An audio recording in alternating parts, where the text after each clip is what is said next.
Sudden గా USA Iran మీదకి బాంబుల వర్షాన్నైతే కురిపించింది. అంతా అయ్యాక మేము వాళ్ళ న్యూక్లియర్ ఫెసిలిటీస్ నే అటాక్ చేసాం, ఇంకంతకు మించి ఏం లేదనేలా చెప్పేసింది. కానీ దానికి ఇరాన్ మేం వెంటనే దాడి చెయ్యం, కానీ మేం దాడి చేసే రైట్ ని కలిగి ఉన్నాం. టైమింగ్, నేచర్ అండ్ ఎంత మేరకు దాడి చేస్తాం యుఎస్ పైన అని, ఇజ్రాయెల్ మీద కూడా మేం డిసైడ్ చేస్తామనేలా యునైటెడ్ నేషన్స్ లో ఇరాన్ వాళ్ళు అధికారికంగా ప్రకటన చేశారు. మరి ఆ ప్రకటన తర్వాత యూజువల్ గా మార్కెట్ లో భయం నెలకొనాలి కదా, అంతే కదా. కమింగ్ టైమ్స్ లో మేము యుద్ధం చేస్తాం యుఎస్ తో, ఇజ్రాయెల్ తన స్టేట్మెంట్స్ చేస్తుంటే ఇజ్రాయెల్ తో పక్కన ఉంచండి, యుఎస్ తో మేము యుద్ధం చేస్తామంటే మార్కెట్ భయపడి పడాలి కదా. కానీ వాళ్ళ మీరు చూస్తే mid cap, small caps positive లో ఉన్నాయి.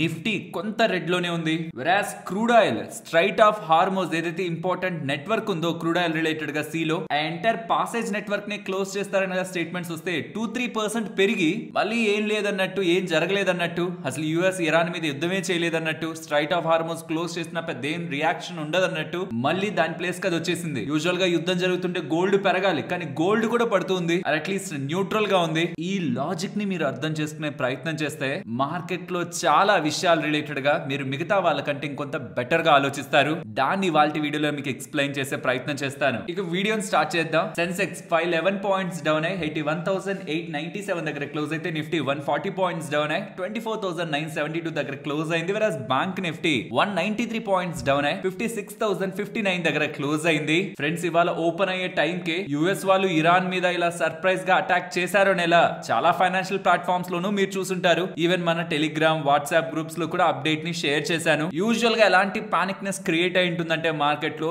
మినిమం ఒక 400 points gap down are 500 points gap down. Gold భారీగా పెరిగిపోతుంది, క్రూడ్ ఆయిల్ భారీగా పెరిగిపోతుంది అనేలా లాస్ట్ సాటర్డే, సండే మొత్తం కూడా అనాలిసిస్ లో డేటాలు అయితే సర్క్యులేట్ అయ్యాయి. బట్ మార్కెట్ అలా రియాక్ట్ అవ్వలేదు. దీనికి ప్రధానమైన కారణం నేను చెప్పే ముందు మిమ్మల్ని అడగాలనుకుంటున్నాను. ఎన్ని డేస్ బ్యాక్ నుంచి మీరు ఇరాన్, ఇజ్రాయెల్ అండ్ యుఎస్ఏ కూడా ఇన్వాల్వ్ అవ్వచ్చు అనే డేటాను వింటూ వస్తున్నారు. మినిమం ఒక 8 to 10 డేస్ ఇన్ బిట్వీన్ నుంచి కదా, లాస్ట్ 8-10 రోజుల నుంచి మార్కెట్ లో ఇదే అప్డేట్. ఇజ్రాయెల్, ఇరాన్ మధ్యలో ఇష్యూ ఉంది. ఇన్ఫాక్ట్ ఈ వీడియోలో అనుకుంటా జూన్ 19వ తేదీ చేసిన వీడియోలో ఇజ్రాయెల్ కి ఎందుకు ఇది చాలా ఇంపార్టెంట్ అండ్ ఎందుకు ఎక్కువ రోజులు కూడా ఉండలేదు యుఎస్ ఇన్వాల్వ్ అవ్వాలి ఒకవేళ ఇజ్రాయెల్ కి హెల్ప్ చేయాలనుకుంటే. కానీ అలా యుఎస్ ఇన్వాల్వ్ అవుతుంటే యుఎస్ కూడా రిస్క్ ఉంది. యుఎస్ ఒక మిలిటరీ స్థావరాలు కూడా ఉన్నాయి. సో తను కూడా అంత ఈజీగా ఇజ్రాయెల్ కోసం ఇన్వాల్వ్ అయ్యే పరిస్థితిలో లేదు. అలానే వీళ్ళెవ్వరూ ఇరాన్ కి భయపడిపోతున్నట్టు కాదు. ఇరాన్ కి సంబంధించిన కాన్ఫ్లిక్ట్స్ కూడా కొన్ని ఉన్నాయి. వీటన్నిటిని కూడా ఈ వీడియోలో డిస్కస్ చేసుకున్నాం. అండ్ ఒకవేళ యుఎస్ దాడి చేయాలంటే కూడా ఏ పేలుడు పదార్థాన్ని వాళ్ళు వాడాలి అండ్ దానికోసం ఏ జెట్ ని వాడాలనేది కూడా మనం మాట్లాడుకున్నాం కదా. ఎగ్జాక్ట్ గా వాళ్ళు అవే వాడారు. 6 బంకర్ బస్టర్ పేలుడు పదార్థాలని వీళ్ళు వాడడం జరిగింది. B2 జెట్స్ తో ఆ ఒక్కొక్క పేలుడు పదార్థం విలువ $2.2 బిలియన్ అని చెప్తున్నారు. అసలు సింపుల్ గా ఏం జరిగిందో షార్ట్ గా నేను మీకు ఎక్స్ప్లెయిన్ చేస్తాను. ఇక్కడ నుంచి చాలా టైం బ్యాక్, టైం కాదులేండి సంవత్సరాలు, యుఎస్ కి, ఇరాన్ కి అండ్ చాలా దేశాలకి, అక్కడ ఉన్న మిడిల్ ఈస్ట్ లో ఉన్న కంట్రీస్ కి పడేది కాదు. కానీ వాటి వేటికి కూడా న్యూక్లియర్ పవర్ లేదు ఇజ్రాయెల్ మీద దాడి చేసేంత. కానీ Iran almost nuclear power nation గా ఎదుగబోతుంది. ఆల్మోస్ట్ ట్రయల్స్ అన్ని కంప్లీట్ అవబోతున్నాయి. న్యూక్లియర్ వెపన్ వాళ్ళు పొందబోతున్నారనేలా ఎప్పుడైతే ఇజ్రాయెల్ కి అప్డేట్ వచ్చిందో, వాళ్ళ చేతిలోకి ఒక న్యూక్లియర్ వెపన్ కానీ వచ్చేసిందంటే మన మీద ఖచ్చితంగా దాడి చేస్తారు. డైరెక్ట్ గా దాడి చేయకపోయినా నా చుట్టుపక్కల ఉన్న శత్రువులకి ఇచ్చి దాడి చేయించినా నేను డ్యామేజ్ అయిపోతాను. కాబట్టి ఇరాన్ కి ఎటువంటి పరిస్థితుల్లోనూ అణు ఆయుధాలు రాకూడదని ఇజ్రాయెల్ వాళ్ళు గతంలో చాలా టైమ్స్ ఇరాన్ మీద ఎప్పుడు దాడి చేయలేదు. ఎందుకంటే వాళ్ళకి తెలుసు దాడి చేస్తే ఇరాన్ కూడా ప్రతిఘటిస్తుంది స్ట్రాంగ్ గా అని. బట్ కానీ ఈసారి ఇంకొక వే లేదని, అదే మాకుంటున్న ఫైనల్ వే అని ఇరాన్ మీద డైరెక్ట్ గా దాడి చేస్తూ వాళ్ళ న్యూక్లియర్ స్థావరాల మీద అటాక్ చేశారు. కానీ ఆ స్థావరాలని ఇంపాక్ట్ చేయాలంటే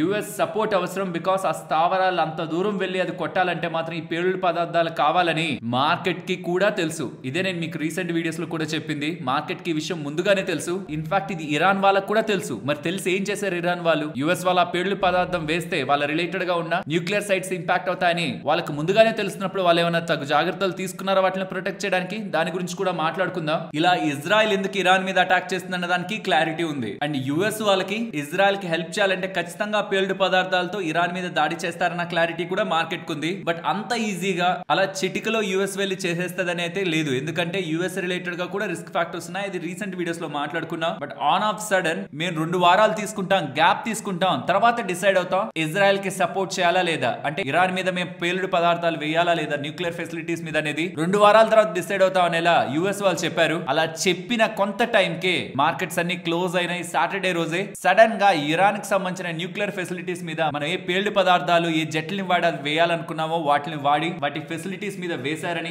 ఫార్డో, నటాన్స్, ఇస్ఫహాన్ ఈ 3 స్థావరాలపైన దాడులు చేసి సక్సెస్ఫుల్ గా వాళ్ళ ఫైటర్ జెట్స్ వెనక్కి వచ్చేసాయని, ఇక ఇది పీస్ శాంతి రావాల్సిన సమయం, యుద్ధం సమయం కాదని ఎలా ట్రంప్ స్టేట్మెంట్ చేశారు. మేము ఇలా చేశాం కదా అని ఒకవేళ ఇరాన్ మా మీద కానీ తిరిగి దాడి చేయాలని చూస్తే మాత్రం గ్రేటర్ ఫోర్స్ తో, ఇంకా స్ట్రాంగ్ ఫోర్స్ తో తిరిగి దాడి చేస్తామనేలా ట్రంప్ సైడ్ నుంచి స్టేట్మెంట్స్ కనిపిస్తున్నాయి. కానీ ఇక్కడ ట్విస్ట్ ఏంటంటే ట్రంప్ ఏమో డిస్ట్రక్షన్ జరిగిపోయింది, న్యూక్లియర్ ఫెసిలిటీస్ లేవు, మొత్తాన్ని కూడా మేము కంప్లీట్ గా డిస్ట్రాయ్ చేసాం పేల్డ్ పదార్థాలతో అని చెప్పారా. కానీ ఇరాన్ వాళ్ళకి కూడా తెలుసు కదా, యుఎస్ వచ్చి ఆ పేల్డ్ పదార్థాలు వేస్తే వాళ్ళ న్యూక్లియర్ ఎయిమ్స్ డామేజ్ అవుతాయని. కాబట్టి ఇది జరిగే లోపే వాళ్ళు సమ్ చేంజెస్ అయితే చేసినట్లున్నారు వాళ్ళ రిలేటెడ్ గా ఉన్న ఫెసిలిటీస్ తో. కాబట్టి IAEA international atomic energy agency, United nations కి సంబంధించిన ఈ సంస్థ ఇరాన్ లో ఉంటున్న 400 కేజీల యురేనియం రిలేటెడ్ గా మార్పు జరుగుంటుంది. సో ఏదైతే యుఎస్ఏ వేసిన పేల్డ్ పదార్థాలు ఉన్నాయో అది ఇరాన్ కి సంబంధించిన ఎంటైర్ న్యూక్లియర్ యాక్టివిటీని అయితే ఆపలేదు, ఇంకా వాళ్ళు చేయగలిగే పవర్ లోనే ఉన్నారు. వాళ్ళకి సంబంధించిన 400 కేజీల యురేనియం డ్యామేజ్ అయ్యిందనేలా ఎటువంటి క్లారిటీ కూడా ఇండిపెండెంట్ గా ఉంటున్న ఏ ఒక్క సంస్థ కూడా మనకు అది వెరిఫై చేయలేదు. సో యుఎస్ అయితే పేల్డ్ పదార్థాలు వేసింది, కానీ వేసిన పేల్డ్ పదార్థాల వల్ల ఇరాన్ కి సంబంధించిన న్యూక్లియర్ యాక్టివిటీస్ మీద, వాళ్ళ యురేనియం నిల్వల మీద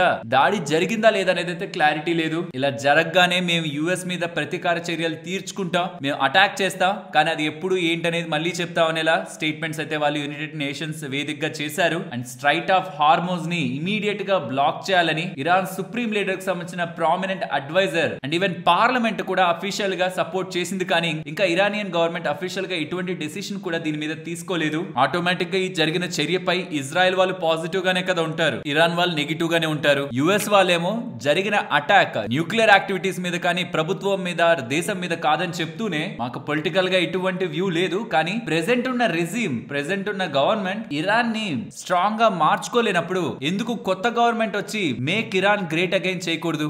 గతంలో మేక్ అమెరికా గ్రేట్ అగైన్ ఉంది కదా మాగా, ఇప్పుడు మీగా మేక్ ఇరాన్ గ్రేట్ అగైన్ అని ఎందుకు కొత్త గవర్నమెంట్ వచ్చి ఇరాన్ ని మళ్ళీ గ్రేట్ చేయకూడదు? ఉన్న గవర్నమెంట్ ఎలాగ ఏం చేయలేకపోతుంది కదా అని ఇలా స్టేట్మెంట్స్ కనిపిస్తున్నాయి. సో ట్రంప్ అయితే క్లియర్ గా న్యూక్లియర్ ఫెసిలిటీస్ డ్యామేజ్ అయిపోయాయి అంటున్నారు. ఇండిపెండెంట్ గా ఉంటున్న ఏ ఏజెన్సీ కూడా ఇది డ్యామేజ్ అయిందని అలా క్లారిఫికేషన్ ఇవ్వట్లేదు. బట్ కమింగ్ టైమ్స్ లో దాడి అయితే ఇరాన్ నుంచి కంప్లీట్ గా ఉంటుందని ఇలా ఇరాన్ దగ్గర నుంచి స్టేట్మెంట్స్ కనిపిస్తున్నాయి. మరి వీటన్నిటి మధ్యలో ఎందుకు మార్కెట్ స్టెబిలైజ్ అయిపోయింది, ఎందుకు మార్కెట్ పెద్దగా పడలేదు? ఇక్కడ నుంచి లాజిక్స్ అర్థం చేసుకుందాం. ఇక్కడ ఫస్ట్ మనం అర్థం చేసుకోవాల్సిన ఇంపార్టెంట్ లాజిక్, మార్కెట్ ఎప్పుడు కూడా జరిగిపోయిన ఈవెంట్ కి రియాక్ట్ అవ్వదు. ఒకవేళ ఒక దేశం ఇంకో దేశాన్ని మీద దాడికి వెళ్ళింది అనుకోండి, దాడికి వెళ్ళింది కదా అని మార్కెట్ రియాక్ట్ అవ్వదు. దాడి చేయడం కారణంగా ఎవరి దేశంలో అయితే దాడి జరిగిందో ఆ దేశం ఎలా రియాక్ట్ అవుతుందనే దాని మీద మార్కెట్ రియాక్ట్ అవుతుంది. మీన్స్ ఇరాన్ మీద ఇజ్రాయెల్ వాళ్ళు బాంబుల వర్షం కురిపించారు కరెక్టే, ఇప్పుడు దానికి ఇరాన్ ఎలా రెస్పాండ్ అవుతుంది? అండ్ ఇరాన్ వాళ్ళ రెస్పాన్స్ ని మీరు చూస్తే ఎగ్జాక్ట్ గా ఇండియా పాకిస్తాన్ మధ్యలో ఇన్సిడెంట్ జరిగినప్పుడు పాకిస్తాన్ ఒక రెస్పాన్స్ లానే లేదా, మేము దాడి చేస్తాం, సరైన టైం చూసుకుంటాం, రెస్పాన్స్ చూసుకుంటాం, మేము తిరిగి దాడి చేయడానికి మనకు ఎలిజిబిలిటీ ఉందనేలా స్టేట్మెంట్స్ ఏవైతే ఉంటాయో అది యూజువల్ గా మార్కెట్ కి కొంత వీక్ గా అనిపిస్తుంది. ఎందుకంటే నిజంగా ఏదైనా చేయాలనుకుంటే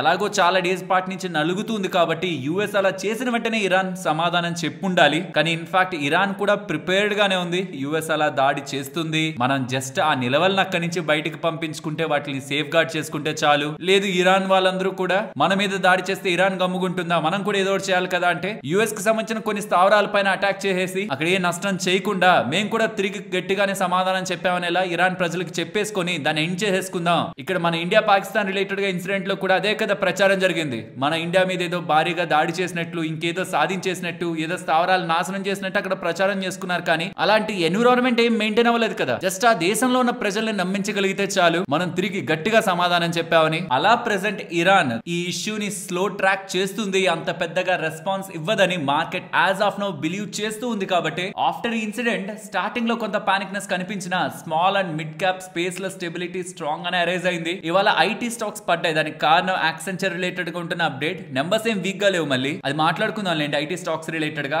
దీని కారణంగా ఇవాళ నిఫ్టీ సెన్సెక్స్ కొంత వీక్ అయింది, కానీ అదొక్కటి సపోర్ట్ చేస్తుంటే సెన్సెక్స్ నిఫ్టీ ఇప్పుడుంటున్న నెగిటివ్ నుంచి చాలా వరకు రికవర్ అయి నియర్ టు న్యూట్రల్ దగ్గరగా క్లోజ్ అయ్యేవి. మార్కెట్ ఒక ప్రెసెంట్ రియాక్షన్ ఓకే, బట్ ఉంటున్న క్వశ్చన్స్ కి ఆన్సర్ ఏంటి? ఇరాన్ ఎంత మేరకు ఎంత స్ట్రాంగ్ గా రియాక్షన్ ఇస్తుంది యుఎస్ కి కానీ ఇజ్రాయెల్ కానీ, ఎంత స్ట్రాంగ్ గా రియాక్షన్ ఇస్తుంది? ఇది ఫస్ట్ క్వశ్చన్.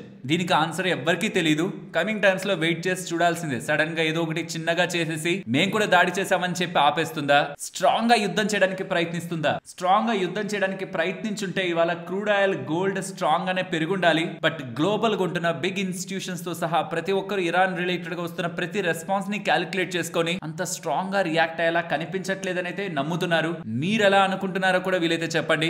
ఇరాన్ యుఎస్ మీద ఫుల్ స్కేల్ ఆఫ్ అటాక్ చేసే అంత స్ట్రెంగ్త్ అండ్ ఆ సాహసం చేస్తుందని మీరు అనుకుంటున్నారా? నేనైతే అనుకోవట్లేదు. ఒక చిన్నపాటి దాడి అయితే జరుగుతుంది, కానీ ఫుల్ స్కేల్ లో తీసుకువెళ్లాలనే ఆలోచనలో ఇరాన్ అయితే ఉండదని నేను అనుకుంటున్నాను. ఎందుకంటే అల్టిమేట్ గా మిలిటరీ పరంగా యుఎస్ అనేది strong nation. So as of now market believe చేస్తున్నట్లు ఇరాన్ పెద్దగా దాడి చేయకుండా స్లోగా దాన్ని సైడ్ ట్రాక్ చేస్తుంటే ఇంకా నథింగ్ కదా. ఇజ్రాయెల్ ఇరాన్ రిలేటెడ్ గా నార్మల్ కాన్ఫ్లిక్ట్ ఎలాగో ఉండనే ఉంటుంది కాబట్టి యుఎస్ ఇన్వాల్వ్మెంట్ మీద పెద్దగా రెస్పాన్స్ ఇరాన్ దగ్గర నుంచి రాకపోతుంటే ఈ ఎంటైర్ ఇన్సిడెంట్ డైల్యూట్ అవుతున్నట్టు. ది ఫస్ట్ క్వశ్చన్ అండ్ దానికి ఆన్సర్. సెకండ్ ది, అసలు యుఎస్ చేసిన దాడితో ఇరాన్ కి సంబంధించిన న్యూక్లియర్ ఫెసిలిటీసే అంతం కాకపోతే మరి దాడి చేసే ఉపయోగం ఏంటి? కమింగ్ టైమ్స్ లో ఖచ్చితంగా ఇజ్రాయెల్ మళ్ళీ ఇరాన్ మీద దాడి చేస్తుంది ఆ న్యూక్లియర్ ఫెసిలిటీస్ ని అంతం చేయడానికి. మళ్ళీ దానికి యుఎస్ సపోర్ట్ చేస్తుంది. ఆ న్యూక్లియర్ ఫెసిలిటీస్ ఎక్కడున్నాయో వాళ్ళకి తెలిస్తే, కొత్త లొకేషన్స్ ఏమైనా తెలిస్తే దాని మీద కూడా దాడి చేయాలని యుఎస్ ప్రయత్నిస్తుంది. ఇది కొంత కాంప్లికేటెడ్ అజంప్షన్. ఇప్పుడు చేసిన దాడిలో ఎటువంటి ప్రయోజనం లేదనేలా కానీ అర్థమవుతుంటే మాత్రం అది కొంత కష్టం. ఇరాన్ కూడా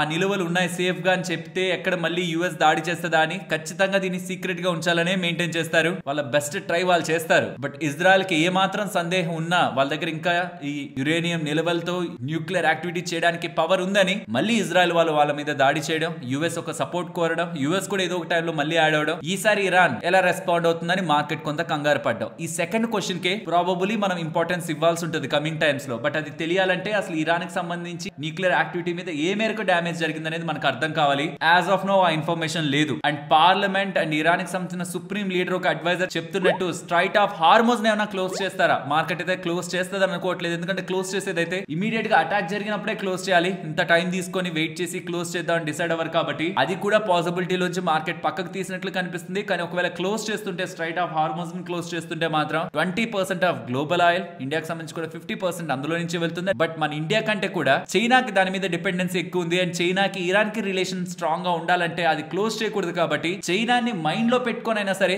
ఇరాన్ ఆ స్ట్రైట్ ఆఫ్ హార్మోజ్ ని క్లోజ్ చేయదనేలా మార్కెట్ భావిస్తూ ఉంది. కాబట్టి యుఎస్ ప్రభుత్వం చైనాకి కాల్ చేసి, ఎవరైతే ఇరాన్ కి సంబంధించిన బిగ్గెస్ట్ ఆయిల్ కస్టమర్ ఉన్నారో చైనాకి కాల్ చేసి స్ట్రైట్ ఆఫ్ హార్మోజ్ క్లోజ్ కాకుండా మీరే చూసుకోవాలనేలా చైనాని అడిగినట్లు కూడా కనిపిస్తుంది. అండ్ ఈ స్ట్రైట్ ఆఫ్ హార్మోజ్ మాత్రం కొంత ఇంపార్టెంటే. ఎందుకంటే జూన్ 13 చేసిన వీడియోలోనే స్ట్రైట్ ఆఫ్ హార్మోజ్ ఒకవేళ ఇరాన్ వర్స్ట్ కేస్ డెసిషన్ తీసుకునేది కానీ క్లోజ్ చేస్తే క్రూడ్ ఆయిల్ $150 బ్యారెల్ వరకు వెళ్తుంది. అలా చూస్తే ప్రెసెంట్ ఉంటున్న క్రూడ్ ఆయిల్ కి మనకు $100 దగ్గరగా పెట్రోల్ ధర ఉంటే అప్పుడు $200 పెట్రోల్ ధర వెళ్ళనుందనేలా కమింగ్ టైమ్స్ లాంటి ఒక అన్సర్టనిటీకి మార్కెట్ ఫాల్ కి కూడా మనం ప్రిపేర్డ్ గా ఉండాలనేలా 13 డేస్ బ్యాక్ చేసిన వీడియోలో కూడా నేను మీకు మెన్షన్ చేశాను కదా. ఈ స్ట్రైట్ ఆఫ్ హార్మోజ్ ని క్లోజ్ చేయాలనేలా ఇప్పుడు పార్లమెంట్ అండ్ సుప్రీం లీడర్ కి సంబంధించిన అడ్వైజర్ కూడా చెప్తూ ఉండడం మళ్ళీ ఇలాంటి భయాలు తెర మీదకి అయితే వస్తున్నాయి. కానీ అక్కడ యాక్టివిటీ నార్మల్ గానే ఉందని, ఎటువంటి అబ్స్ట్రక్షన్ కూడా ఈ స్ట్రైట్ ఆఫ్ హార్మోజ్ దగ్గర ఈ నెక్ లా ఉంటున్న ఈ రీజియన్ దగ్గర జరగట్లేదని, క్రూడ్ ఆయిల్ ఈ కువైట్ నుంచి, సౌదీ నుంచి, ఖతార్ నుంచి, అబుదాబి, యుఏఈ నుంచి ఇవన్నిటి నుంచి కూడా ఓషన్ లో యాజ్ ఇట్ ఈస్ నార్మల్ గా ఫ్లో అవుతుందని, అండ్ ఈవెన్ మన గవర్నమెంట్ ఆఫ్ ఇండియా కూడా మన ఇండియన్ ఆయిల్ సప్లైస్ సెక్యూర్ గా ఉన్నాయని, ఈవెన్ వాళ్ళు అలా క్లోజ్ చేయాలనుకుంటున్నా మన పరంగా మనం ప్రిపేర్డ్ గానే ఉన్నామనేలా, డైవర్సిఫైడ్ గా మన ఫ్యూయల్ సప్లైని స్టెబిలిటీలో ఉంచామనేలా అప్డేట్స్ అయితే చేస్తున్నారు. బట్ ఇది క్లోజ్ చేస్తున్నారంటే మాత్రం క్రూడ్ ఆయిల్ కొంత పెరుగుతుంది. బట్ అది ఎక్కువ కాలం చేయలేరు. అలా చైనా ఇంపాక్ట్ అవుతుంది. వీళ్ళ మేజర్ క్రూడ్ ఆయిల్ కస్టమర్ వాళ్ళు ఎక్కువ కాలం దాన్ని భరించలేరు. కాబట్టి ఇరాన్ అంత ఈజీగా స్టెప్ తీసుకుంటుందైతే నేను అనుకోవట్లేదు. ఈ ఎంటైర్ దాడిని చైనా, రష్యా ఖండించాయి, తప్పని చెప్పాయి. అలా అని యుఎస్ మీద దాడి చేస్తామనేలా మిలిటరీ సపోర్ట్ కూడా ఏమి ఇవ్వలేదు. యూజువల్ గా రాజకీయ నాయకులు కూడా చాలా టైమ్స్ లో ఖండిస్తున్నాం అంటారు కదా, ఆ మేరకు నార్మల్ గా కండెమ్ చేయడం అది. బట్ ఒక్కటి మాత్రం చెప్పగలను, ఒకవేళ ఇరాన్ ఒక రెస్పాన్స్ కానీ చాలా వీక్ గా ఉందంటే మాత్రం ఆయిల్ ప్రైస్లు చాలా ఎక్కువగా పడతాయి, ఈక్విటీ మార్కెట్స్ స్ట్రాంగ్ గా పెరుగుతాయి. రెస్పాన్స్ ఎలా ఉంటుందని మార్కెట్ వెయిట్ చేస్తుంది.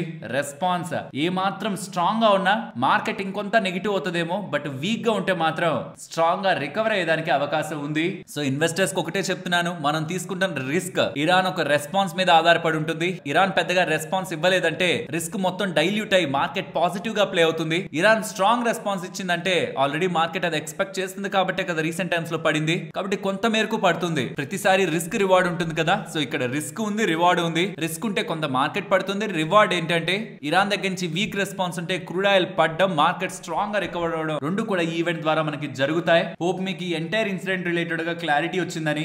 నేనైతే చాలా ఇంట్రెస్టింగ్ గా గోల్డ్ ఒక మూవ్ ని చూస్తూ ఉన్నాను. రీసెంట్ డేస్ లో చెప్పాను కదా, నెగిటివ్ అప్డేట్ వచ్చినా సరే, యూజువల్ గా నెగిటివ్ అప్డేట్ వచ్చినప్పుడు గోల్డ్ పెరగాలి. నెగిటివ్ అప్డేట్ వచ్చినా సరే గోల్డ్ పెద్దగా పెరగట్లేదంటే ఉన్న ఫ్యాక్టర్స్ అన్ని గోల్డ్ లో ఇంక్లూడ్ అయ్యి కొంత టైం పీరియడ్ వరకు గోల్డ్ కన్సాలిడేషన్ లోకి వెళ్తూ ఉందా అనేది మేజర్ క్వశ్చన్. గోల్డ్ ఎప్పుడు అల్టిమేట్ గా లాంగ్ టర్మ్ లో రిటర్న్ ఇస్తుంది. స్టాక్ మార్కెట్ అయినా టెంపరీగా పానిక్ అయిపోయి చాలా పెద్ద మొత్తంలో పడుతుందేమో, గోల్డ్ కొంత మేరకే కరెక్ట్ అవుతుంది. బట్ లాంగ్ టర్మ్ లో మళ్ళీ పెరుగుతూ ఇప్పటి వరకు మంచి రిటర్న్స్ ని ఇన్వెస్టర్స్ కి డెలివర్ చేసింది. బట్ ఇక్కడి నుంచి ఎలా ఉంటుంది అనే దాని మీదే కదా ఎవరికైనా ఆన్సర్ రావాల్సింది. గతంలో ఏమైంది అనేది ఎవరికి కాదు, ఇక్కడి నుంచి ఏమవుతుంది అనేది అందరికీ కావాలి. కాబట్టి రీసెంట్ టైమ్స్ లో వస్తున్న most of the negative updates ని గోల్డ్ ఫ్యాక్టర్ చేయలేకపోతుంది. గోల్డ్ స్ట్రాంగ్ గా 2%, 3%, అట్లీస్ట్ 1% లెవెల్ అయినా సరే అప్సైడ్ పెరగలేకపోతూ ఉండడం, ప్రాబబ్లీ ఉంటున్న నెగిటివ్స్ అన్నిటికీ గోల్డ్ ఎంత స్ట్రెచ్ అవ్వాలి అంత స్ట్రెచ్ అయ్యి ఓవర్ ద పీరియడ్ కన్సాలిడేట్ అవ్వాలనుకుంటుందని ఒక క్వశ్చన్ మార్క్స్ అయితే గోల్డ్ రేస్ చేస్తుంది. చూడాలి మరి కమింగ్ టైమ్స్ లో గోల్డ్ ఒక రియాక్షన్. అండ్ క్రూడ్ ఆయిల్ కానీ, డాలర్ ఇండెక్స్ కానీ, బాండ్ ఈల్డ్స్ కానీ ఇవన్నీ కూడా స్టేబుల్ గానే ఉన్నాయి.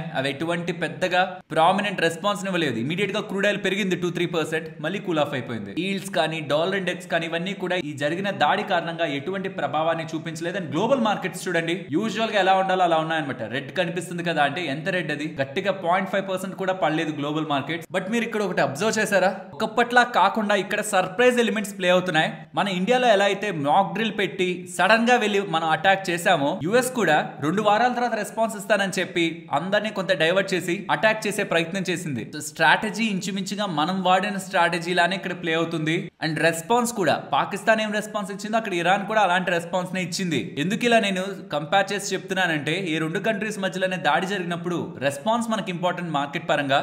ఆ రెస్పాన్స్ పాకిస్తాన్ రిలేటెడ్ గా ఎలా ఉందో ఇరాన్ రిలేటెడ్ గా కూడా అలానే కనిపిస్తుంది. కాబట్టి ఇన్ ద సేమ్ వే కానీ ముందుకు వెళ్తే మార్కెట్ కి అది చాలా మంచి విషయం. అలా కానీ జరగకపోతుంటే, ఒకవేళ ఫుల్ స్కేల్ లో ఇరాన్ ఏమైనా సర్ప్రైజ్ దాడులు మార్కెట్ ఎక్స్పెక్ట్ చేసిన లెవెల్ కంటే ఎక్కువగా యుఎస్ మీద దాడి చేస్తుంటే మాత్రం మార్కెట్ కి నెగిటివ్ అనుకోవాలి. But as of now market దాన్ని అయితే అలా ఇరాన్ అంత సాహసం చేస్తుందంటే అనుకోవట్లేదు. అండ్ రీసెంట్ గా ఫ్రైడే మార్కెట్ పెరిగింది కదా స్ట్రాంగ్ గా. అండ్ ఎఫ్ఐఎస్ రీసెంట్ గా స్ట్రాంగ్ గా బై చేశారు. వాళ్ళు మార్కెట్స్ లోకి స్ట్రాంగ్ గా మనీని తీసుకొస్తున్నారా అంటే ఎఫ్టిఎస్సి రీబ్యాలెన్సింగ్ జరిగింది. అది మనం మైండ్ లో ఉంచుకోవాలి. దాని కారణంగా ఎఫ్ఐఎస్ ఒక బయింగ్ స్ట్రాంగ్ గా మనకు కనిపిస్తుంది. అండ్ ఈవెన్ వాళ్ళ షార్ట్స్ కూడా ప్రెసెంట్ 76% దగ్గరగా మార్కెట్ లో మెయింటైన్ అవుతూ ఉన్నాయి. ఇంకా షార్ట్ కవరింగ్ జరగడానికి, ఏదైనా పాజిటివ్ అప్డేట్ ఉంటే స్ట్రాంగ్ గా మార్కెట్ పెరగడానికి కూడా అవకాశం ఉంది. ఇంకా కమింగ్ డేస్ లో, ఫ్యూ డేస్ లో ఒకవేళ ఇరాన్ పెద్దగా రెస్పాన్స్ ఇవ్వట్లేదంటే మాత్రం యుఎస్ ఒక దాడికి మార్కెట్స్ దాన్ని పాజిటివ్ వేలో తీసుకుంటాయి.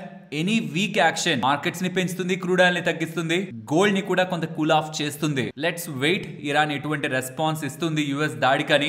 అండ్ పర్సనలీ నా ఒపీనియన్ అయితే ఇరాన్ ఒక రెస్పాన్స్ ఎలా ఉంటుందో నాకు మీకు ఎవరికి తెలియదు. బట్ ఆ రెస్పాన్స్ ఇవి అవి అన్ని కలుపుకొని తర్వాత చూసిన మార్కెట్స్ ఇక్కడి నుంచి కొంత టైం పీరియడ్ కి బై సెప్టెంబర్ కానీ అక్టోబర్ కానీ ఆ పాయింట్ ఆఫ్ టైం కి ఈ నెగిటివ్స్ అన్నిటిని దాటుకొని ఇన్వెస్టర్స్ ని చాలా మంచిగా రివార్డ్ చేస్తాయని అయితే నేను అనుకుంటున్నాను ఈ ఎన్విరాన్మెంట్ ని. ఎందుకంటే గ్లోబల్ గా ఇజ్రాయెల్ ఇరాన్ కాన్ఫ్లిక్ట్ ఒకటే కాదు కదా, యుఎస్ ఇన్వాల్వ్ అవడం ఇది ఒకటే కాదు కదా. యుఎస్ ఒక ట్రంప్ టారిఫ్లు ఉన్నాయి. యుఎస్ ఎకానమీ రిలేటెడ్ గా డెట్ కండిషన్ వర్సన్ అవుతుంది. కాబట్టి వడ్డీ రేట్ల కట్ గురించి కూడా ట్రంప్ అంతలా ప్రెషర్ చేస్తున్నారు. వీటన్నిటి రిలేటెడ్ గా మార్కెట్ రీసెంట్ టైమ్స్ లో చాలానే నలిగింది. ఇక్కడ నుంచి కమింగ్ మంత్స్ లో ఒక్కొక్క థింగ్ మార్కెట్ కంక్లూజివ్ గా తీసుకుంటూ ఎర్నింగ్స్ మీద ఫోకస్ చేసి మార్కెట్ ఒక డైరెక్షన్, ఈవెంట్స్ నుంచి దూరంగా జరిగే ప్రయత్నంలో మార్కెట్స్ మంచిగా ఇన్వెస్టర్స్ కి లాభాలు ఇస్తాయనైతే నేను అనుకుంటున్నాను. ఇది కంప్లీట్ గా నా ఒపీనియన్. ఈవెన్ ఈ ఒపీనియన్ రాంగ్ అయినా సరే గుర్తుంచుకోండి, ఇండియన్ మార్కెట్స్ రిలేటెడ్ గా రీసెంట్ టైమ్స్ లో మాట్లాడుకుంటున్న అన్ని పాజిటివ్స్ ని మీరు యాడ్ చేసుకున్నారంటే మార్కెట్ లో వచ్చి ఏ మేజర్ ఫాల్ అయినా లాంగ్ టర్మ్ ఆపర్చునిటీ కానీ బిగ్ ట్రాప్ ఆర్ రిస్క్ కాదన్న విషయాన్ని లాంగ్ టర్మ్ 7-10 సంవత్సరాలు మార్కెట్ లో ఇన్వెస్ట్మెంట్ కి నేను ఉంటాను కూర్చొని అనుకున్న వాళ్ళు మైండ్ లో ఉంచుకోవాలి. ఫ్రెండ్స్, ఇలా మార్కెట్ లో ఉంటున్న ఎంటైర్ డేటాని సింప్లిఫై చేస్తూ కంటెంట్ ని ముందుకు తీసుకురావడానికి మేము పెట్టిన ఎఫర్ట్స్ మీకు వాల్యుబుల్ గా అనిపిస్తూ ఉంటే మన వీడియోని తప్పకుండా లైక్ చేస్తూ పెడుతున్న ఎఫర్ట్స్ ని ఎంకరేజ్ చేయండి. ఫ్రెండ్స్, యుఎస్ కి వెళ్ళాలనుకుంటున్న స్టూడెంట్స్ ఆర్ తమ పిల్లల్ని పంపించాలనుకుంటున్న పేరెంట్స్, మీకు తెలిసిన వాళ్ళు ఎవరైనా యుఎస్ రిలేటెడ్ గా ఉంటున్నా ఇది జాగ్రత్తగా గమనించండి. యుఎస్ వాళ్ళు ఒక ఇంపార్టెంట్ డెసిషన్ తీసుకున్నారు. FMJ అంటే వీసా ఎఫ్ టైప్ కానీ, ఎం టైప్ కానీ, జే టైప్ కానీ వేటిల్ని మీరు అప్లై చేస్తున్నా మీ సోషల్ మీడియా ప్రొఫైల్ ని ప్రైవేట్ లో పెట్టుకోవడానికి లేదు, పబ్లిక్ లో ఉంచాలి. ఇంతకీ ఈ 3 వీసాలు ఎవరెవరికి సంబంధించినవి?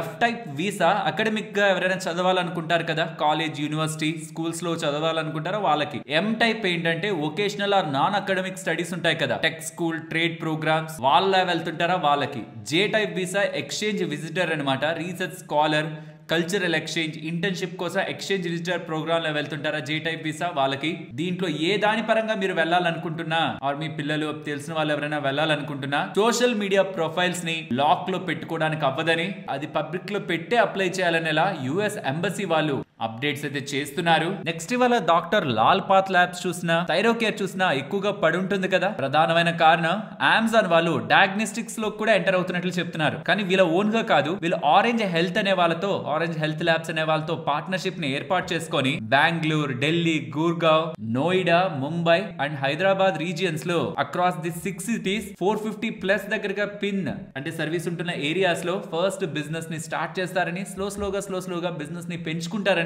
ల్యాబ్ టెస్ట్లు స్కెడ్యూల్ చేసుకుంటే విత్ ఇన్ 60 మినిట్స్ లో శాంపుల్ ని కలెక్ట్ చేసుకోవడం, 6 అవర్స్ లో రిపోర్ట్స్ ని డెలివర్ చేయడం ఆరెంజ్ హెల్త్ ల్యాబ్స్ వాళ్ళు అమెజాన్ వాళ్ళతో పార్ట్నర్ అయి చేయబోతున్నారని ఇలా అప్డేట్స్ అయితే చేశారు. వీళ్ళు ఇక్కడి నుంచి కొంత time back clinical consultation, digital clinical consultation కూడా రిలీజ్ చేశారు. ఐ థింక్ 6 మంత్స్ బ్యాక్ అనుకుంటా. దానికి 3 ఇయర్స్ బిఫోర్ మెడిసిన్స్ రిలేటెడ్ గా కూడా బిజినెస్ లో ఎంటర్ అయ్యారు. కానీ అంత స్ట్రాంగ్ గా సెగ్మెంట్స్ లో గ్రో అవుతున్నట్లయితే లేదు. బట్ ఈ డయాగ్నోస్టిక్ సర్వీసెస్ అనేవి చాలా మంది ఆన్లైన్ లో బుక్ చేసుకుని యూస్ చేసుకుంటూ ఉంటారు. కాబట్టి ఇప్పుడు ఆరెంజ్ ల్యాబ్ వాళ్ళతో టైప్ అయి వీళ్ళు సర్వీసెస్ ఇస్తారు అంటుండడం, ఎక్కడ doctor Lal path labs and Thyrocare business impact అవుతుందా అని స్టాక్స్ అయితే పడ్డాయి. కానీ ఇక్కడ ఒక లాజిక్ అర్థం చేసుకోవాలి, వీళ్ళు ఆరెంజ్ ల్యాబ్ వాళ్ళతోనే పార్ట్నర్ అవ్వాలని లేదు కదా. కమింగ్ టైమ్స్ లో Thyrocare, doctor Lal path labs వీళ్ళతో కూడా పార్ట్నర్ అవ్వచ్చు. వాళ్ళు కూడా మేము మంచిగా మీకు మార్జిన్స్ ఇస్తామంటే వాళ్ళు కూడా బిగ్ ప్లేయర్సే కాబట్టి వీళ్ళు ఇచ్చిన మార్జిన్ వాళ్ళు కూడా ఇవ్వడానికి ప్రయత్నించవచ్చు, আর ఇంకా బెటర్ మార్జిన్స్. బట్ అలా చేస్తే వాళ్ళ బిజినెస్ లు కూడా ఇంపాక్ట్ అవుతాయి. మార్కెట్ కి అదేం మంచిది కాదు, పాజిటివ్ ఏం కాదు. బట్ స్టిల్ వాళ్ళు కూడా అమెజాన్ తో పార్ట్నర్ అయ్యే అవకాశం ఉంది. ఇంకొక విషయం, యాక్చువల్లీ ఇప్పుడు మీరు ఏ హాస్పిటల్ కైనా వెళ్తూ ఉండండి, మీరు ఎక్కడ ల్యాబ్ టెస్టులు చేసుకుని అక్కడికి వెళ్ళినా ఇవి మేము ఒప్పుకో, మా దగ్గర అయితే ఇంకా బెటర్ గా ఉంటాయి, మేము వేరే వాళ్ళ ల్యాబ్స్ చూసి మేము డిసైడ్ చేయలేం, ఇక్కడ చేయించుకోండి టెస్ట్లు అంటున్నారు. సో పొరపాటున మనం ఏదైనా ప్రైవేట్ డయాగ్నోస్టిక్ సెంటర్స్ లో చేసుకొని వెళ్ళినా సరే మళ్ళీ మన దగ్గర చేయిస్తూ ఉంటే స్లోగా ఈ హాస్పిటల్లో ఉన్న డయాగ్నోస్టిక్ సెంటర్స్ లోనే ఎక్కువగా బిజినెస్ వెళ్ళిపోతూ బయట చేయించుకున్న వేస్టే కదా, రిపోర్ట్స్ నమ్మట్లేదు కదా డాక్టర్స్ అనేలా ఈ ఆన్లైన్ లిస్టెడ్ ప్లేయర్స్ కి ఏదైనా ఇంపాక్ట్ ఉంటుందా అనేది ఒక క్వశ్చన్ మార్క్. దీనిపైన మాత్రం మీ అభిప్రాయాలని ఖచ్చితంగా కామెంట్ సెక్షన్ లో చెప్పండి. ఎందుకంటే మా మదర్ ని తీసుకువెళ్ళినప్పుడు నేను చాలా సందర్భాల్లో హాస్పిటల్లో ఫేస్ చేసిన థింగ్ ఇది. మీరు ఎలాంటి టెస్ట్ అయినా చేయించుకోండి బయట, ఖచ్చితంగా అక్కడ మళ్ళీ రాస్తున్నారు. ఏంటి అని అడిగితే కొన్ని స్టాండర్డ్స్ ఉండవు బయట, ఈ పర్టికులర్ స్టాండర్డ్ ఉన్న ల్యాబ్స్ లోనే చేయించాలి అంటారు. ఆ పర్టికులర్ స్టాండర్డ్ ఉంది ఆ ల్యాబ్ కన్నా సరే కొన్నిసార్లు రాంగ్ డేటా వస్తుంది, ఇక మీ ఇష్టం, మీరు అదే నమ్ముతానంటే ఓకే మేము ముందుకు వెళ్తాం, లేదంటే ఇక్కడ ఒకసారి చేయించేయండి, దాన్ని బట్టి మనం డెసిషన్ తీసుకోవచ్చు అంటారు. జస్ట్ ఒక చిన్న ఫియర్ తో గేమ్ ఆడుతున్నప్పుడు ఖచ్చితంగా పేషెంట్ ఆర్ వాళ్ళకి తెలిసిన వాళ్ళు అక్కడే చేయించడానికి ప్రయత్నిస్తారు. కాబట్టి స్లోగా ఈ లిస్టెడ్ డయాగ్నోస్టిక్ ప్లేయర్స్ ని ఏమైనా ఈ హాస్పిటల్లో ఉంటున్న కొత్త ఎన్విరాన్మెంట్ తో బిజినెస్ కి దూరం జరిపే అవకాశం ఏదైనా ఉందా అనేది మెయిన్ క్వశ్చన్. దీనిపైన మీ అభిప్రాయాలు వీలైతే కామెంట్ సెక్షన్ లో చెప్పండి. నెక్స్ట్ జీ ఎంటర్టైన్మెంట్ గురించి మాట్లాడుకోవాలి. చాలా ఇంట్రెస్టింగ్ అప్డేట్ ఇది. ఇవాళ స్టాక్ 12% పెరుగుంటుంది. కానీ మీరు ఒక్కసారి BSE లోకి వెళ్ళి రీసెంట్ టైమ్స్ లో ఏం జరిగిందో మీరు గమనించారంటే, ఇక్కడ నుంచి ఒక 6 days బ్యాక్ మీరు వెళ్తే 16th June 2025 కి వెళ్ళారనుకోండి, మీకు ఒక సర్క్యులర్ ఉంటది జీ ఎంటర్టైన్మెంట్ నుంచి. అందులో 16,95,00,000 అంటే సుమారుగా 17 కోట్ల షేర్లని ప్రమోటర్స్ కి ఇవ్వడానికి కంపెనీ యాక్సెప్ట్ చేసింది. ఎంత ధరలో? 132 రూపాయల్లో. అది కూడా 132 రూపాయలు ఇమీడియట్ గా పే చేస్తున్నారా? కాదు, 25% ఇప్పుడు పే చేస్తున్నారు, 75% మళ్ళీ పే చేస్తారు. ఇంకో నెక్స్ట్ 18 months అలా పే చేస్తారు. సో ఇప్పుడు వాళ్ళు పే చేసింది పర్ షేర్ కి 33 రూపాయలు మాత్రమే. అది కూడా కమింగ్ డేస్ లో వస్తుంది. అండ్ ఇలా వీళ్ళు చెప్పిన కొద్ది రోజులకి ఇన్వెస్టర్ ప్రెజెంటేషన్ ని రిలీజ్ చేశారు 22nd, అంటే నిన్న. దాంట్లో వాళ్ళు ఇంట్రెస్టింగ్ అప్డేట్స్ చేశారు. సో స్టాక్స్ ని కొన్నారు ప్రమోటర్స్ పెద్ద మొత్తంలో. తర్వాత ఇన్వెస్టర్ ప్రెజెంటేషన్ లో వాళ్ళ Z5 రిలేటెడ్ గా స్టేట్మెంట్స్ చేస్తూ ఈ 2026 FY 2026 లోపు వాళ్ళు బ్రేక్ ఈవెన్ అయిపోతారని, డిజిటల్ లాసెస్ ని తగ్గించుకుంటూ ప్రాఫిటబిలిటీ సైడ్ ఎదుగుతారని, యాడ్ ఒక మార్కెట్ షేర్ డిజిటల్ లో వాళ్ళ రిలేటెడ్ గా ప్రాఫిటబిలిటీ పెంచుకుంటూ స్ట్రాంగ్ గా గ్రో అవుతారని చెప్తూ ఉండడం స్టాక్ ఇవాళ పెరగడానికి ప్రధానమైన కారణం. వీటన్నిటిలో కల్లా ఇంట్రెస్టింగ్ పాయింట్ ఏంటంటే FY 26 లో Z5 రిలేటెడ్ గా బ్రేక్ ఈవెన్ అవుతారంట. కానీ చూసారా లాజిక్? ఇక్కడ నుంచి కొన్ని డేస్ బ్యాక్ 0.39% వాటా, సుమారుగా 17 కోట్ల షేర్లని ప్రమోటర్స్ కొన్న తర్వాత స్టాక్ రిలేటెడ్ గా ఉంటున్న డేటాని షేర్ చేశారు. కమింగ్ టైమ్స్ లో ఏం జరుగుతుందని. యూజువల్లీ ప్రమోటర్స్ ఎప్పుడైనా బిగ్ వేలో వెళ్తున్నప్పుడు, ఇది ఈవెన్ అప్డేట్ ని మాట్లాడుకుంటున్నప్పుడు కూడా న్యూస్ టాపిక్ లో అక్కడ నేను మెన్షన్ చేశాను. ఒకసారి ఏం మాట్లాడానో విందా. వీళ్ళు ప్రమోటర్స్ కొన్న వాటా గురించి మాట్లాడుతూ ఒకసారి ఎండ్ లో ఏం మెన్షన్ చేశాను చూడండి. షేర్ ప్రైస్ గ్రోత్ ని డిసైడ్ చేస్తుంది. బట్ ఇంట్రెస్టింగ్ డెవలప్మెంట్ అయితే జీ ఎంటర్టైన్మెంట్ లో జరుగుతుంది. అండ్ చాలా టైం పీరియడ్ నుంచి కూడా స్టాక్ ఏం పెద్ద మూవ్ అవ్వలేదు. ప్రమోటర్స్ కూడా ఇంచుమించు ఇప్పుడు ఉంటున్న ధరకి దగ్గరలోనే పెద్ద మొత్తంలో వాటాని కన్వర్టబుల్ వారెంట్స్ ద్వారా కొంటున్నారన్న విషయాన్ని షేర్ హోల్డర్స్ గుర్తించాలి. బట్ ఇక్కడ గుర్తుంచుకోవాల్సిన ఇంకొక ఇంపార్టెంట్ అంశం ఏంటంటే, వీళ్ళు గతంలో కూడా కొన్ని ఇంట్రెస్టింగ్ స్టేట్మెంట్స్ బిజినెస్ పరంగా చేశారు. అది కానీ రిఫ్లెక్ట్ అవ్వలేదు. ఈసారి కూడా చేస్తున్నారు. మరి అది ఎలా రిఫ్లెక్ట్ అవుతుంది నెంబర్స్ అనేది అబ్జర్వ్ చేయాలి. ఫ్రెండ్స్, ఇలా న్యూస్ అప్డేట్స్ ని అనాలిసిస్ చేస్తూ ఇలాంటి కంటెంట్ మీ ముందుకు తీసుకురావడానికి మేము టీం పెడుతున్న ఎఫర్ట్స్ మీకు వాల్యుబుల్ గా అనిపిస్తూ ఉంటే వీడియోని తప్పకుండా లైక్ చేయండి. నెక్స్ట్ డిఫెన్స్ స్టాక్స్ గురించి మాట్లాడుకోవాలి. అందులో ఫస్ట్ ఐడియా ఫోర్జ్, వీళ్ళకి మినిస్ట్రీ ఆఫ్ డిఫెన్స్ వాళ్ళ దగ్గర నుంచి మినీ యుఏవీస్ రిలేటెడ్ గా 137 crore విలువ చేసే డిఫెన్స్ ఆర్డర్ లభించిందనేలా అప్డేట్స్ వస్తూ ఉండడం స్టాక్ ఇలా పెరగడానికి ప్రధానమైన కారణం. వాళ్ళకి డిఫెన్స్ స్పేస్ నుంచి యుఏవీస్, ఈ డ్రోన్స్ ఉంటాయి కదా పెద్ద పెద్దవి, అన్మాన్డ్ ఎయిర్ క్రాఫ్ట్ వెహికల్స్ ఉంటాయి కదా, ఈ మధ్య కాలంలో డిఫెన్స్ లో ఇవి చాలా ఎక్కువగా వాడుతున్నారు. వీటి పరంగా వీళ్ళకి ఆర్డర్స్ లభిస్తుండడం, మళ్ళీ డిఫెన్స్ స్పేస్ నుంచి వీళ్ళ ఆర్డర్ బుక్ స్ట్రాంగ్ గా గ్రోత్ అండ్ మార్కెట్ లో ఎక్స్పెక్టేషన్స్ బిల్డ్ అవుతూ స్టాక్ పెరిగింది. అలాగే జెన్ టెక్నాలజీస్ వాళ్ళు టిఐఎస్ఏ ఏరోస్పేస్ ప్రైవేట్ లిమిటెడ్ లో స్ట్రాటజిక్ స్టేక్ ని అక్విజిషన్ చేయబోతున్నారు. ఏరోస్పేస్ రిలేటెడ్ గా స్ట్రాంగ్ గ్రోత్ వీళ్ళు ఫోకస్ చేయబోతున్నారు అనేలా వీళ్ళ దగ్గర నుంచి అప్డేట్స్ కనిపిస్తూ ఉండడం. ఇది కూడా ఈ టిఐఎస్ఏ ఏరోస్పేస్ ప్రైవేట్ లిమిటెడ్ కూడా డిఫెన్స్ రిలేటెడ్ గా వర్క్ చేసే కంపెనీ. వీళ్ళు కూడా మ్యూనిషన్స్ ని అండ్ అన్మాన్డ్ ఏరియల్ వెహికల్స్ ఉన్నాయి కదా, యుఏవీస్ ఉన్నాయా ఇందాక అనుకున్నావా, వాటి రిలేటెడ్ గాను బిజినెస్ చేసే కంపెనీ ఇది. దీంట్లో వాటాని వీళ్ళు అక్విజిషన్ చేస్తుండడం. వీళ్ళు ఆల్రెడీ స్ట్రాంగ్ గైడెన్స్ ఇచ్చారు. రీసెంట్ వీళ్ళ కాన్ కాల్ లో, వీళ్ళ ఇన్వెస్టర్ ప్రెజెంటేషన్ లో మీరు చూసినా వీళ్ళు ఆల్రెడీ స్ట్రాంగ్ గైడెన్స్ ఇచ్చారు. నెక్స్ట్ 2-3 years ఫర్దర్ అక్విజిషన్స్ తో స్ట్రాంగ్ ప్లే కనిపిస్తుంది వీళ్ళ దగ్గర నుంచి అని మార్కెట్ భావిస్తూ ఇవాళ కూడా ఈ స్టాక్ మంచిగా పెరిగింది. ఫైనలీ బిఈఎల్, వీళ్ళకి 585 crores విలువ చేసే order fire control and citing systems, communication equipment, jammer, spare services related గా లభించిందని అప్డేట్స్ అయితే చేశారు.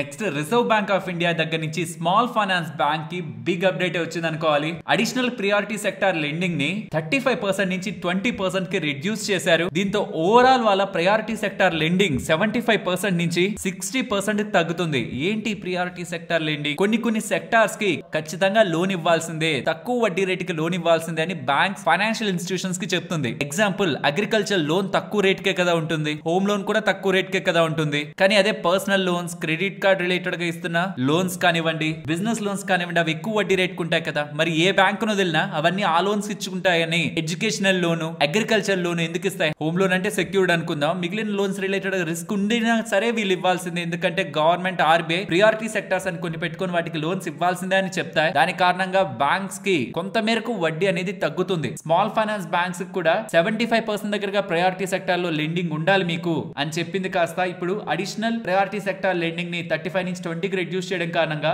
ఓవరాల్ గా ఉంటున్న వాళ్ళ ప్రయారిటీ సెక్టార్ లెండింగ్ టార్గెట్ కూడా 75 నుంచి 60% తగ్గుతుంది.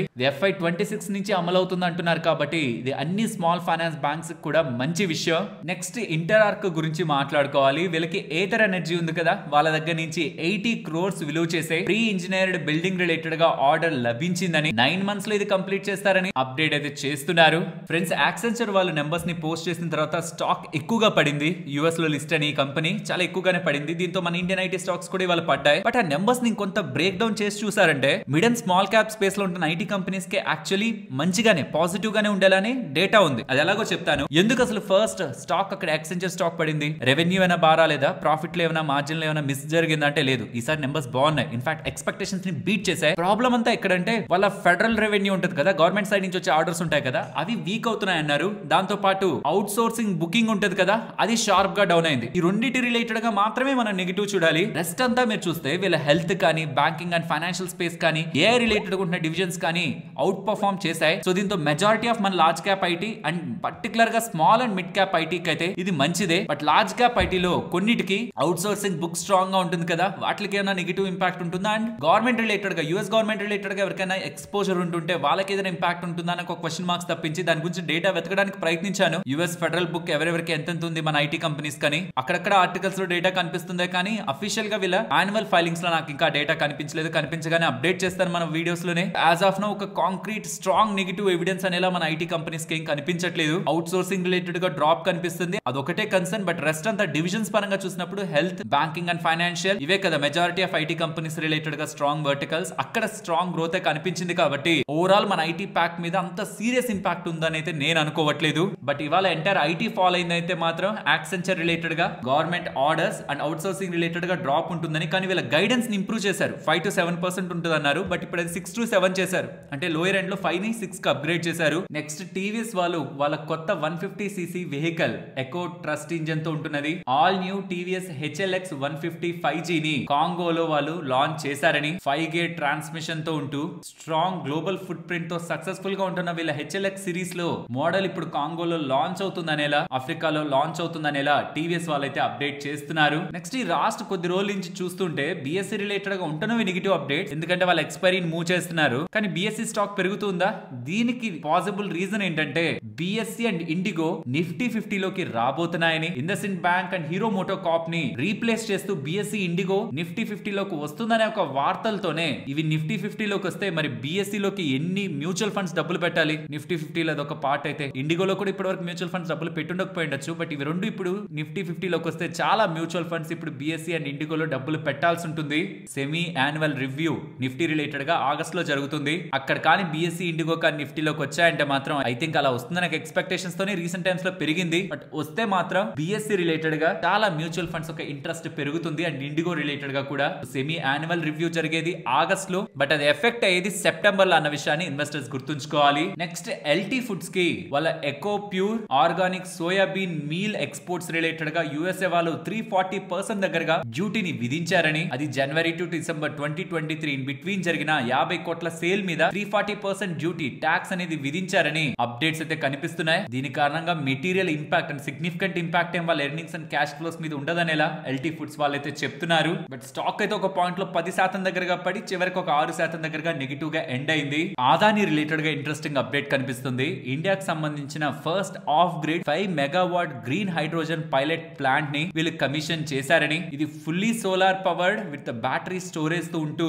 నేషనల్ గ్రీన్ హైడ్రోజన్ మిషన్ లో భాగంగా గ్రీన్ హైడ్రోజన్ ప్లాంట్ ని వీళ్ళు స్టార్ట్ చేస్తున్నట్టు పైలట్ ప్రాజెక్ట్ లో అప్డేట్స్ అయితే చేశారు. దీంతో ఏమవుతుందంటే కమింగ్ టైమ్స్ లో ముంద్రాలో ఉంటున్న వీళ్ళ గ్రీన్ హైడ్రోజన్ హబ్ ఉంది కదా, దాని రిలేటెడ్ గా ఎలా వీళ్ళు ముందుకు వెళ్లాలనే ఒక బ్లూ ప్రింట్ వీళ్ళకి దొరుకుతుంది. Fertilisers, refining and heavy transport related గా గ్రీన్ హైడ్రోజన్ ఒక వినియోగం పెంచడానికి గవర్నమెంట్ ప్రయత్నిస్తుంది. నేషనల్ గ్రీన్ హైడ్రోజన్ మిషన్ లో ఎలాగో గవర్నమెంట్ సైడ్ నుంచి పుష్ ఉంది. అండ్ వీళ్ళు కూడా ఈవెన్ రిలయన్స్ వాళ్ళు కూడా దీని రిలేటెడ్ గా వర్క్ చేస్తున్నారు. కానీ ఎటువంటి కాంక్రీట్ అప్డేట్స్ కూడా రిలయన్స్ దగ్గర నుంచి రావట్లేదు. బట్ ఆదాని దగ్గర నుంచి మాత్రం interesting development green hydrogen pilot project related గా కనిపిస్తూ ఉంది. నెక్స్ట్ ఓలా ఎలక్ట్రిక్ ఇవాళ 6% దగ్గరగా పడింది కదా, ఇవాళ 0.8% దగ్గరగా వాటా బ్లాక్ డీల్ లో చేతులు మారినట్లయితే కనిపిస్తుంది. ఇక్కడ నుంచి కొంత టైం బ్యాక్ హ్యుండై మోటార్ వాళ్ళు అండ్ కియా వాళ్ళు వాళ్ళ దగ్గర ఉంటున్న వాటాని 690 కోట్ల వాటాను అమ్మేశారు. ఇవాళ 43 రూపాయల పర్ షేర్ లో కూడా, అంటే వాళ్ళ లిస్ట్ అండ్ ప్రైస్ కంటే చాలా తక్కువలో కూడా బ్లాక్ డీల్ ఎగ్జిక్యూట్ అవుతూ ఉండడం, ఎవరు అమ్మారు ఎవరు కొన్నారు, కొంటున్న వాళ్ళ పేర్లు ఏదైనా ఇంట్రెస్టింగ్ గా ఉంటే స్టాక్ పెరుగుతుందేమో. కానీ యూజువల్ గా ఇలా బ్లాక్ డీల్స్ రీసెంట్ టైమ్స్ లో IPO బిలో ప్రైస్ కూడా జరుగుతుండడం, దట్టు బిగ్ ప్లేయర్స్ దగ్గర నుంచి జరుగుతుండడం, స్టాక్ రిలేటెడ్ గా సెల్లింగ్ ప్రెషర్ మెయింటైన్ అవుతూ ఉండడానికి ప్రధానమైన కారణం. ఇవాళ కూడా ఒక బ్లాక్ డీల్ జరిగింది.